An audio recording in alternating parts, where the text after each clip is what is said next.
Good afternoon, everyone. Good afternoon, ma'am. Yeah, in previous classes, we discussed about many social reformers. Okay, so what is the role, how much important their services are, everything we discussed in detail about each and every person. Now, let us talk about the role of women in freedom movement. What is that? The role of women, exclusively that too. The women who belongs to Dalit category, that is untouchables.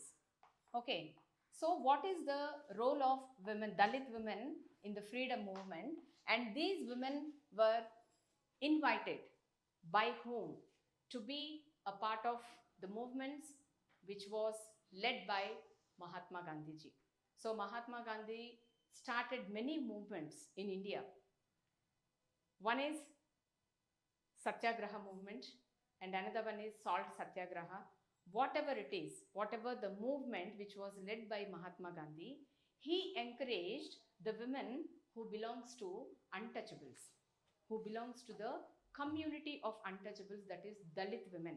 Because Dalit women were not allowed, as we discussed in previous sessions, that Dalit women were not allowed to get an education or get an admission into the school. They were not supposed to come out of the house. So this kind of the caste discrimination was a major issue, as we discussed in earlier sessions. Like even the women who belongs to Dalit category, Mahatma Gandhi encouraged all those Dalit women to come and to be a part of Satyagraha, and let them be a part of, and even he asked to all the women to be a part of Salt Satyagraha. When he invited all such women to take a part in all the movements which was led by Mahatma Gandhi, it was what happened with the women, it was like he built a self confidence in each and every woman's mentality or thought process. Because in those days, because of elders, women, they themselves used to degrade themselves, that we are not supposed to go out, we are not supposed to educate ourselves, we are not allowed to go to the temples, this and that.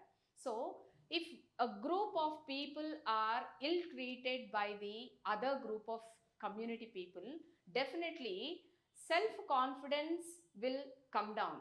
They will they never come forward to take a part in any kind of movement or whatever you call. But there Gandhiji have come forward and invited all the women to be a part of Satyagraha movement and also Salt Satyagraha, and whatever the rights are there, the men, when all the men are eligible to have an equal right or to enjoy their fundamental rights, why don't a woman, why don't a woman also enjoy the fundamental rights? So being a human being, when one rule or any law, as we discussed many times, that laws have been prepared in the interest of the people by the government. Okay, so there are few laws. If any law has been prepared by the government, see that the execution and implementation is also very very important. Very very important. The one person cannot run the show. The one person cannot run the show. Just for example, take your own timetable. You have allotted with 7 or 8 periods, each period allotted with one subject. Okay, one person cannot teach all the subject. Is it possible to teach all the subjects by only one person? Cannot. Okay, so the principal here, the principal of or the head of the school will prepare a timetable for each and every class. Preparation of timetable is not the end of the, is not enough the responsibility of a principal. When he prepared the timetable, his duty and responsibility to look after whether the timetable is implementing in a proper way or not, that is the responsibility of the head of the institution. So, as I said, when laws are made in the interest of the people, whatever the laws made by the Constitution of India or by the government, see that the laws are implementing properly or not. Whose responsibility? It is the responsibility of the government to look after. Okay, so here also, when Dalit women are ill-treated by the other group of people, when the superior upper caste people are not allowing these Dalit women to participate in any movement, or they are against that, there Gandhiji have come forward and he called each and every woman, those who belongs to Dalit community, to be a part of freedom movement. Freedom movement. Once if we got the independence, because the Dalit women are waiting for an independence to get an India independent. Okay, so once if we got the independence, the women thought that whatever the fundamental rights are designed by the Constitution of India, all those fundamental rights are not only applicable for men to enjoy, even women are also equal to that. More or less, everyone should get equal responsibility and equal right to enjoy their life or whatever it is. Okay, so in those days, right to property is only applicable for men, but nowadays it has become one of the fundamental right even for each and every woman. Okay, once if the people will recognize about the importance of the women in the society, then definitely everyone will come forward and everyone should appreciate women, because nowadays the women's role is equal to the men. Whatever he is doing, he is going to colleges, he is going to abroad, he is completing his graduation or post graduation, women are also equal to that. Even they are also completing their education, even they are also going to abroad, and they are securing good jobs in the society, and they are also earning money. So no superior and no inferior. If try to think in a broad way, broad minded person we have to, because no differences are there whether it is a woman or men. Equal right should be given to both of them when such laws have been prepared by the government. Okay, so like that, the Gandhiji encouraged all the women in each and every field, not only to be a part of movements, also he encouraged to make sure that the place of women should play an important role in each and every field wherever it is necessary, wherever it is possible. He asked women to go like anything. Okay, so in such scenario, one of the social reformer, again, as I said, Hyderabad is also no less in the participation of any kinds of movement. So one of the social reformer whose name is Ishwari Bai, she is also from Hyderabad. She is also a great leader who established one school in Chilakalaguda near Chintabavi. Chilakalaguda is one of the place in Hyderabad where she established one school only for women, and with her, by using her own funds. She did not take money from the government or anybody else. She herself constructed that school for all the women, all the girls, and later it was handed over to government. So a single paisa she did not take any other people. She used her own money and constructed a school and hand over it to the government. And also she worked as a member of ICSW. ICSW means Ishwari Bai.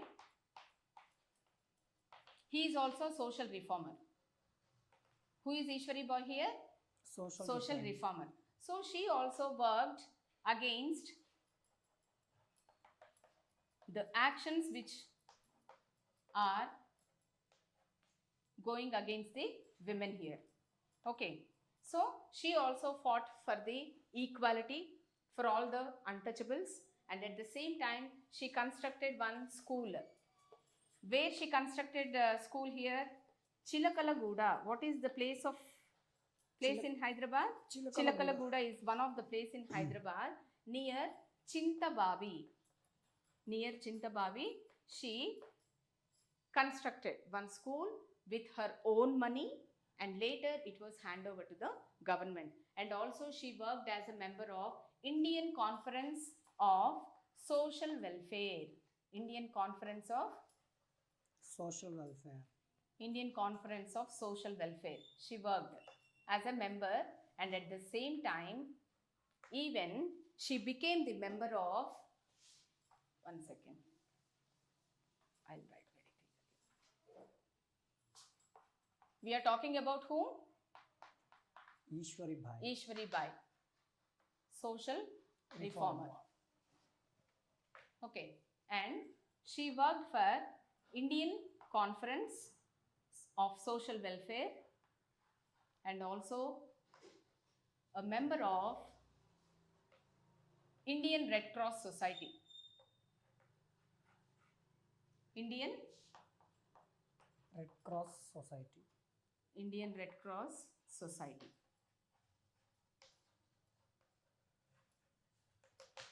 Okay, and she is the one who fought to bring separate Telangana state. Her role was very, very important at the time of to fight against it to secure the separate Telangana state, and also she is the one who fought to get all the rights for women which are framed by the Constitution of India, and at the same time, what is that? Fundamental rights for all the women. So no one is exempted here. Everyone should get all the fundamental rights equally without showing any kind of differences. Especially when women are ill-treated, she fought exclusively for women to get all the rights equally along with the men. And at the same time, even she constructed, as I said, a special school for all the girls in one of the place in Hyderabad with her own money, and hand over to later it was handed over to the government. And also she fought for the nation and actively participated in each and every movement which was led for the welfare of the society.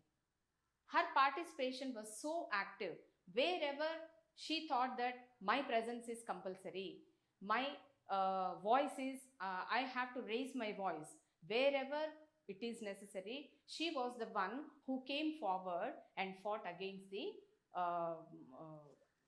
untouchables, or whatever you take, the discrimination which is going badly with untouchables. Okay, so she is also considered as one of the great social reformer, that is Ishwari Bai. And at the same time, one more, so T.S. Sadalakshmi I am talking about. She is also a great social reformer from Hyderabad, and also she is a member of Arya Samaj. Arya Samaj was established by whom? Did you remember? Who established Arya Samaj? The one who became sannyasi, who wandered throughout the world, and he is against to the sacrifices, and worshipping idols were not correct. So the founder of Arya Samaj is Dayananda Saraswati. That's the reason I am asking you to revise the total lesson once you are back to home. So taking revision is very, very important. So before going to the next topic, why I am revising all the points which we covered in previous sessions? Because I don't want to face such kind of embarrassing situation in class. Okay.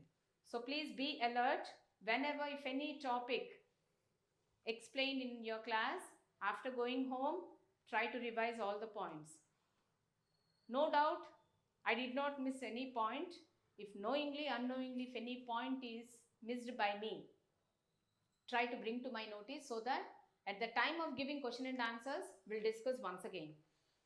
Okay. So from here after, I don't want to be like that. So please get with full revision, come back to the class, and whatever the questions I am asking, try to give the answers. Okay. So now we are talking about whom? The role of Sadalakshmi. Who is Sadalakshmi? The social reformer. Yeah, she is also said to be a great social reformer. And she worked as a member of assembly. She worked as a member of assembly. And later she worked as a minister, one of the minister, and even she gave her services like as a deputy speaker of assembly. And he is the great follower of Arya Samaj. So, finally, I want to conclude only one thing. Whomever they are, whether it is Ambedkar, Bhagyareddy Verma, Brahma Samaj, not only untouchables issue is here. Caste discrimination is one of the major issue, right?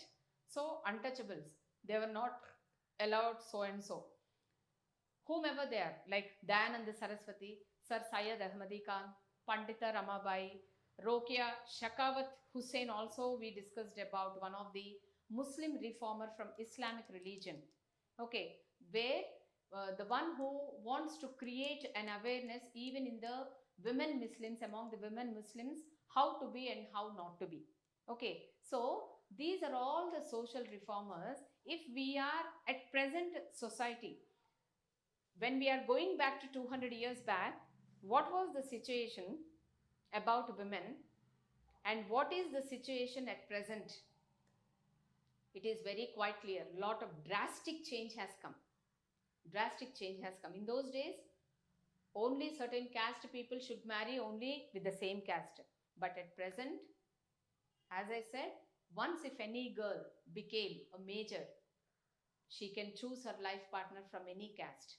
Okay. Okay. And in the year 1829, what is the age? What can I say? The people, those who are below 10 years, they are not eligible to go to do the marriage. Later it was raised to 12 years. And after that, 14 years it was raised to. According to the Sharda Act of Government, it was decided the boy's age should be 21 years, the girl's age should be 18 years. Then only they are eligible to go with the marriage.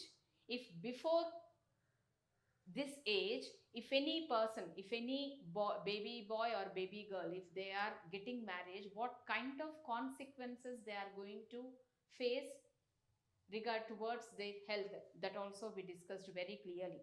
Okay, once if any student has to take any admission into any particular schools, government schools or private schools, no one head of the school is having a right to repeat the same child into the same class.